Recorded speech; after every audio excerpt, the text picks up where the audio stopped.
soirée de présentation de mon premier livre s'intitule « Oser la conversion maintenant ». Je vais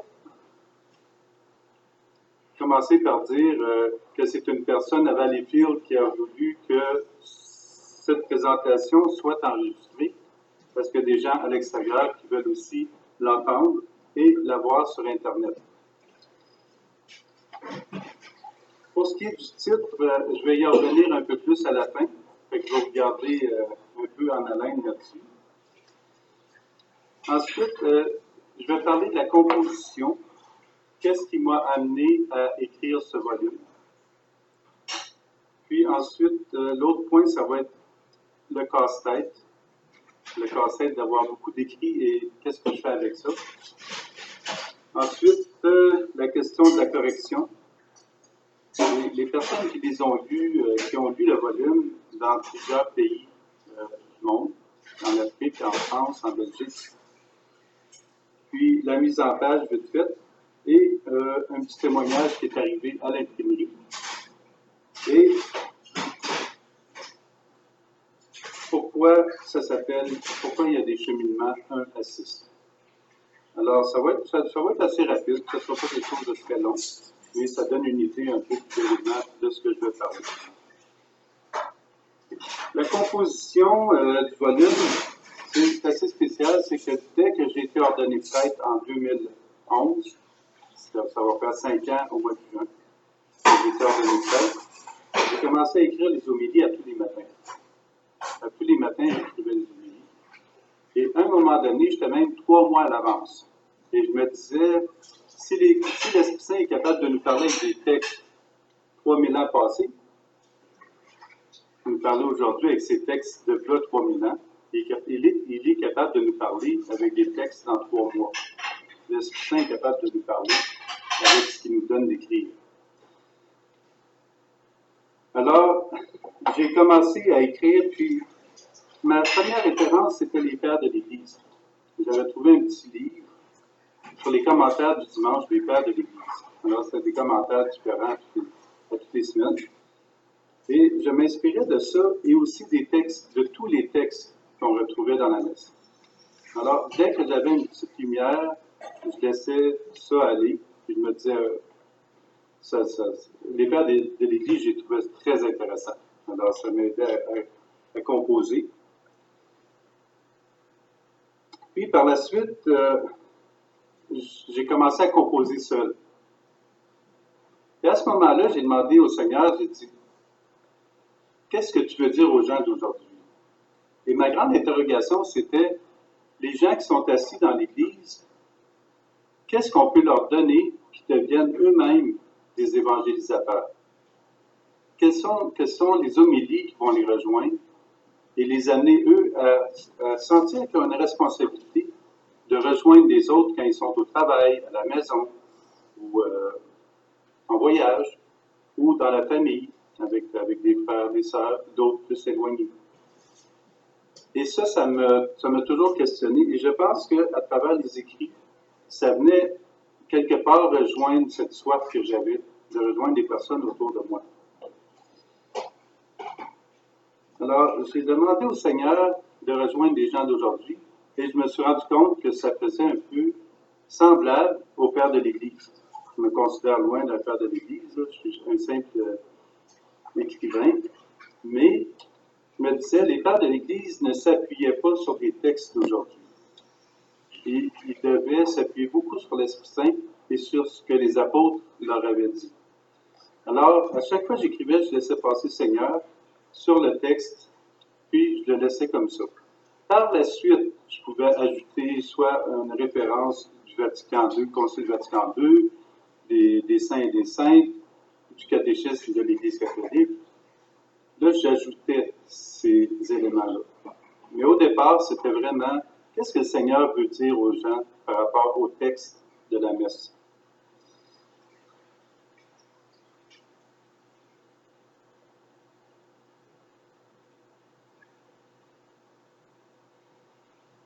Alors, pour le casse-tête, c'est que je me suis retrouvé 3 ans après avec 1200 pages de texte. Ça me donnait 400 pages par année. 400 pages Word. Ça me donnait 1200 pages de texte en tout. Qu'est-ce que je fais avec ça? Puis, j'ai jamais pensé que j'allais écrire un livre, mais à ce moment-là, je me disais, il y a des sujets qui ressortent principalement. La conversion, la mission et l'évangélisation. Et j'en ai pris comme une pâte de pain qu'on aplatit. Au début, ça ressemble d'un amas, et ensuite, quand on l'aplatit, ça élargit, ça allonge. Ce qui fait que je pensais avoir 4 volumes, et ça m'en donne 16. Alors, celui-ci est le premier, et il va en avoir d'autres qui vont suivre. Et en regardant les 16 volumes, le premier et le deuxième parlaient de la conversion. Comment je me convertis à Jésus? Pourquoi? À quoi ça sert? Et quel est le rapport entre moi et Jésus? Et quel est le rapport entre Jésus et moi? Et pour les personnes qui ont déjà vécu une première conversion, on ressent tout l'élan du Seigneur qui veut nous approcher de lui. Alors, dans la première partie des 2 premiers volumes, c'est ça, c'est la conversion. Ensuite, du volume 3 à 8, c'est quoi l'amour de Dieu? Parce qu'après nous être convertis, on cherche nos racines. Alors, on veut savoir, c'est quoi l'amour de Dieu? Pourquoi cet amour-là est si important? Et pourquoi cet amour-là dépasse l'amour en général, comme on le pense? C'est le sommet, c'est la pureté, l'amour de Dieu. Puis, il m'est sorti des livres sur la conversion, sur la mission. La mission, c'est après avoir connu l'amour de Dieu, c'est de nous laisser enseigner par Jésus. Savoir qu'est-ce que Jésus veut de nous. Et nous laisser transformer tranquillement par la parole, par l'Eucharistie. Puis, dans les derniers volumes, ça va être l'évangélisation. L'évangélisation où c'est Dieu qui va convertir les personnes. C'est Jésus lui-même qui convertit les personnes. Mais il nous demande d'être là, d'être présent. Alors, ça m'a donné 16 volumes, dont celui-ci en ce moment, et le deuxième devrait sortir à l'automne, au mois de septembre. Le troisième devrait sortir en février, si tout va comme prévu, avec la grâce de Dieu.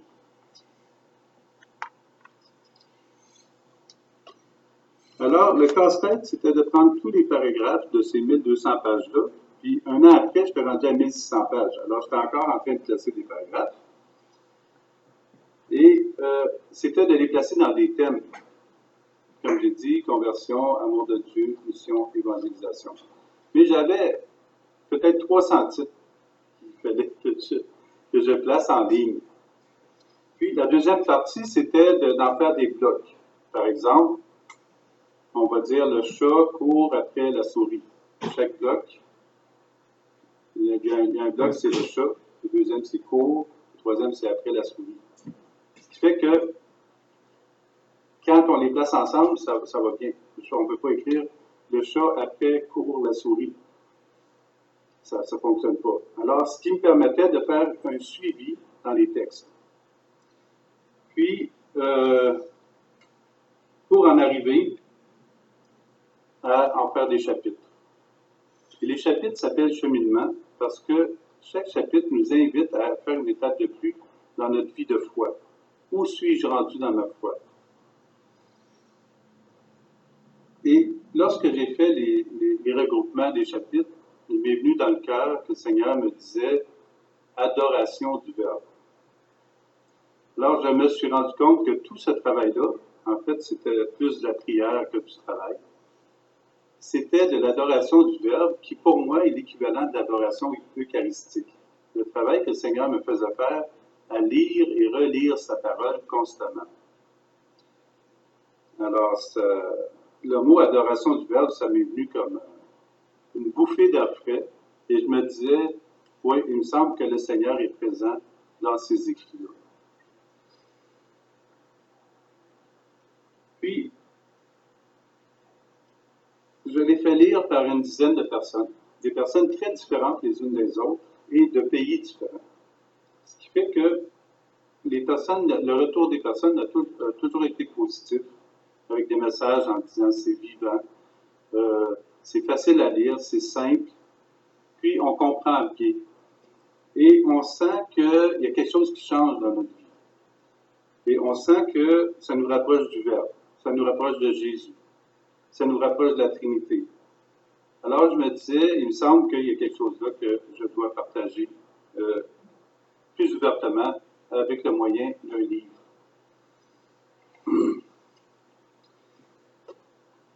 Juste une anecdote. Après avoir fait imprimer les livres, on les place dans l'auto, j'en sors un, et je rentre avec à l'imprimerie et je dis, c'est assez vite comme présentation, c'est pas des grandes images, c'est vraiment simple. Et celui qui a mis le livre sur la presse m'a dit, un jeune d'une vingtaine d'années, me dit, ce qui est important, c'est à l'intérieur. Alors, ça m'a posé question. Je lui ai demandé, est-ce que tu l'as lu? Il m'a dit, oui, je l'ai lu et c'est bon. Alors, puis lui, je suis persuadé que c'est une personne qui ne va même pas à la messe. Ensuite, il m'a dit, il a fallu que je scrape le premier volume parce que c'était l'ajustement. Mais j'ai encore le texte et je vais le lire. Alors, moi, je propose même aux personnes qui ont ce livre-là, si vous connaissez quelqu'un qui vous dit, il aime la foi, il aime Jésus, il n'est pas trop sûr de l'Église, ben, c'est la bonne personne à qui le faire lire. Parce que c'est une entrée. C'est vraiment une entrée pour les nouvelles personnes pour connaître Jésus, savoir qui il est, puis qu'est-ce qu'il fait dans ma vie, pourquoi il est présent. Et pour les personnes, pour les disciples, pour les personnes qui vont à la messe, qui sont habituées de vivre des partages, de prières, de foi, l'occasion est belle de revisiter les fondements de notre foi. Est-ce que notre foi progresse? Est-ce que notre foi régresse? Est-elle stationnaire? Est-elle prise dans un piège où nous profitons des difficultés pour réagir positivement? C'est très important. Hein? Souvent, on bloque dans notre foi. On va dire, ah, Dieu n'est plus là, il n'y a plus personne qui m'aide, moi, qu'est-ce que je fais là? Au lieu de dire, il y a quelque chose qui se passe et il y a peut-être des moyens à trouver. Alors, ce livre-là offre des moyens aussi. Alors, comment réagir positivement? Est-ce que nous abandonnons la responsabilité de notre foi aux autres ou nous la prenons en main? Ça, c'est très important de prendre la responsabilité de notre foi. Encore aujourd'hui, moi je suis curé, là, je suis prêtre, et encore aujourd'hui, on va demander au prêtre, est-ce que je peux faire ceci? Est-ce que je peux faire cela? Est-ce que toi, tu peux faire cela? Et puis, souvent, on donne toutes les charges au prêtre. Mais on a chacune à prendre notre foi en main. Autant moi, le prêtre, que chaque personne autour de moi. Et c'est ensemble que nous allons avancer dans la foi. Alors, le but du livre, c'est vraiment de nous rendre responsables de notre foi. De dire, moi, je dois prendre en main ma foi et j'ai quelque chose à transmettre aux autres. Mais en commençant par me reconnaître moi-même, en étant moi-même, et en laissant Jésus m'aimer. Voilà. Alors, je vous propose ce livre, c'est Oser la conversion maintenant, cheminement 1 à 6. Le prochain volume, ça va être cheminement possiblement 7 à 12, à 11.